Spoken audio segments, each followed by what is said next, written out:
आज हम मेवाड़ के एक ऐसे राजा का इतिहास देखने जा रहे हैं जिसने एक छोटे से राज्य के लिए लगभग आधा हिंदुस्तान ठुकरा दिया था।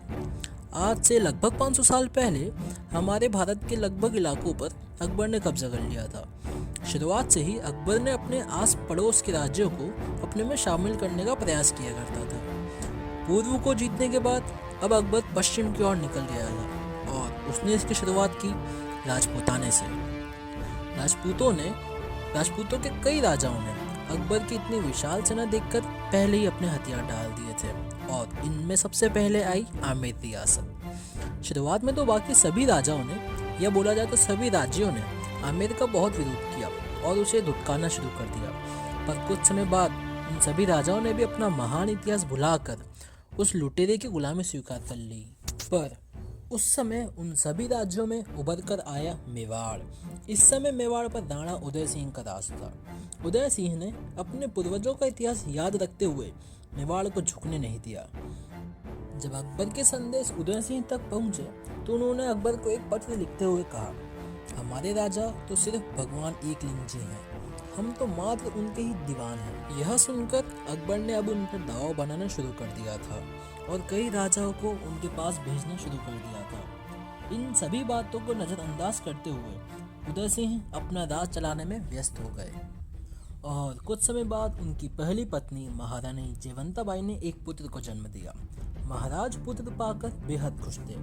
वह पहले राणा कुंभा के बनाए विजय स्तंभ को प्रणाम करते, जिसके बाद वह अपने पूर्वज बप्पा रावल की तलवार को प्रणाम करने जाते। जब सभी सरदारों ने राणा से पूछा कि महाराज कुंवर जी का नाम क्या हुआ, तो उन्होंने कहा कि यह मेरा पुत्र अपने प्रताप से मेवाड़ को रोशन करेगा, इसका नाम कुंवर प्रताप सिंह सिसोदिया होगा। माता जीवंताबाई ने प्रताप को बचपन से ही श्री कृष्ण और महाभारत के युद्ध का ज्ञान दिया था और अपने पूर्वज राणा सांगा और बप्पा रावल का इतिहास बताया था। जी हाँ, यह वही बप्पा रावल है जिन्होंने जब अरब पर आक्रमण किया था तो लगभग 500 सालों तक किसी भी लुटेरे ने हिंदुस्तान की तरफ मुड़कर नहीं देखा था। अपने दादा परदादा का यही इतिहास सुनते हुए प्रताप बड़े हुए थे। समय आने पर उन्हें गुरुकुल भेज दिया गया। सुबह का समय वह गुरुकुल में बिताते, दोपहर में वह भीलों की बस्ती में चले जाते और शाम होते होते लोहारों के गांव में। उन्हें हथियार बनाना और हथियार चलाने की कला सीखने में बहुत आनंद आता। आप बचपन से ही अपने राज्य के लोगों से बहुत अच्छी तरीके से घुल मिल गए थे। भीलों ने उन्हें प्यार से कीका कहकर बुलाया और लोहारों ने तो उन्हें अपना राजा भी मान लिया था। प्रताप का शरीर बाकी बच्चों से कई गुना मजबूत था। एक कम उम्र में ही उन्होंने अफगानियों पर हमले करने शुरू कर दिए थे और मेवाड़ से निकलने वाली मुगल सेना पर वह गुलेलों से हमला कर दिया करते थे। सभी प्रजा को यह लगने लगा था कि आगे चल के कुंवर ही हमारे राजा बनेंगे। देखा जाए तो उदय सिंह जी की कई रानियां भी थीं, जिसमें उनकी सबसे प्रिय रानी थी धीरबाई शाह। इनकी बात को बाकी रानियों के कंपेयर में महाराज ज़्यादा बोला जाए तो इम्पोर्टेंट देते थे। इन्हीं के कहने पे राजा उदय सिंह ने प्रताप की जगह धीरबाई शाह के बेटे जगमाल को राज्य सौंप दिया। देखा जाए तो पिता के बाद बड़ा बेटा ही राज्य संभालता है, पर प्रताप का इस बात पर भी कोई विरोध नहीं था, पर प्रजा का विरोध था। वह कुंवर प्रताप को ही अपना राजा मानते थे। कुछ समय बाद राजा उदय सिंह के स्वास्थ्य बिगड़ते ही चला गया और देखते ही देखते सन 1772 में उनका स्वर्गवास हो गया। महाराज के अंतिम संस्कार में कुंवर प्रताप के साथ पूरा मेवाड़ उपस्थित हुआ था, पर इस समय कुंवर जगमाल राज्य में अपना राज्याभिषेक करवा रहे थे। अपने पिता के अंतिम संस्कार पर न आने के कारण सभी सरदारों को जगमाल पर बहुत गुस्सा आया, जिसके चलते सभी सरदारों की और प्रजा की सहमति से कुंवर प्रताप का उसी समय राज्याभिषेक कर दिया गया। सरदारों में से एक सरदार ने राणा प्रताप की कमर में एक तलवार बांधते हुए ललकार लगाई, मेवाड़ के श्री कुंवर प्रताप आज से मेवाड़ के राजा हैं। और यहीं से प्रताप ने अभी अपने सभी सरदारों के साथ कुंभलगढ़ की ओर कूच कर दिया। यह सुनकर छोटा भाई जगमाल राज्य छोड़कर अकबर की शरण में भाग निकला।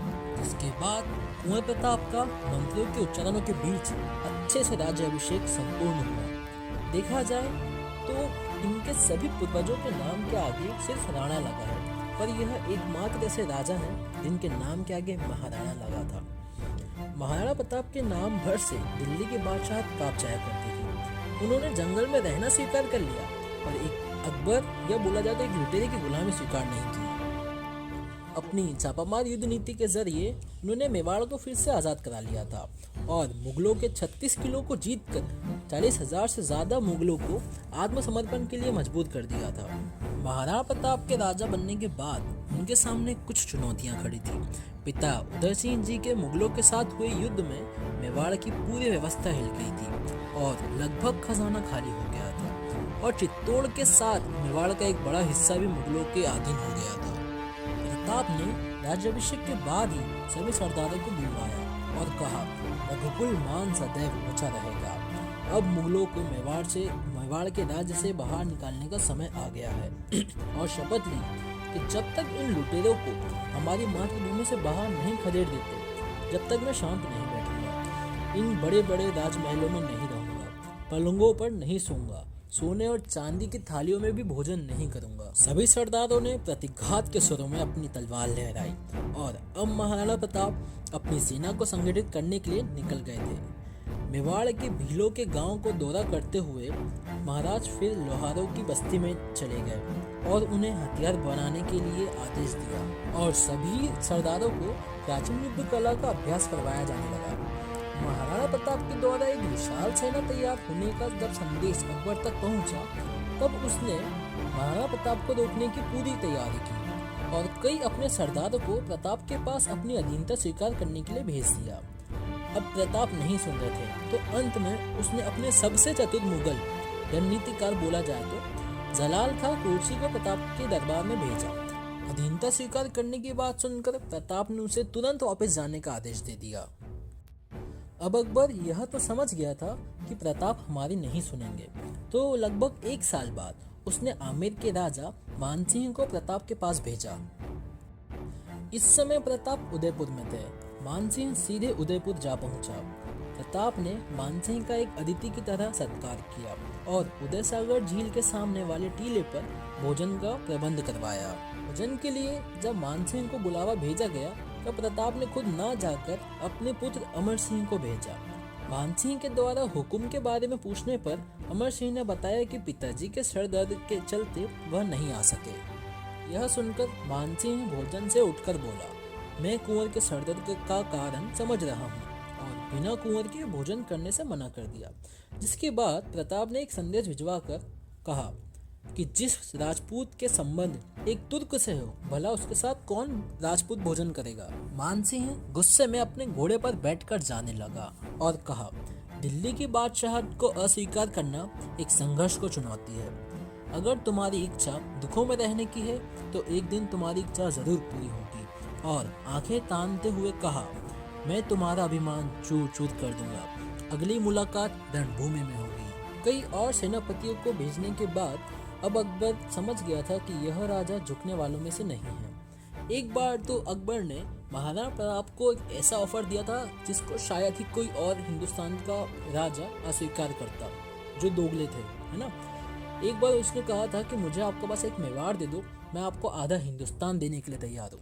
पर महाराणा प्रताप ने अपने मेवाड़ को झुकने नहीं दिया। अंत में अकबर अपने सभी सेनापतियों के साथ आमेर आ पहुंचा और मानसिंह को 80,000 की विशाल सेना का सेनापति घोषित कर दिया। 3 अप्रैल सन 1576 में मानसिंह विशाल मुगल सेना को लेकर मेवाड़ के रास्ते निकल पड़ा। 2 महीने चलने के बाद मानसिंह खमनोर के गांव में पहुंचा।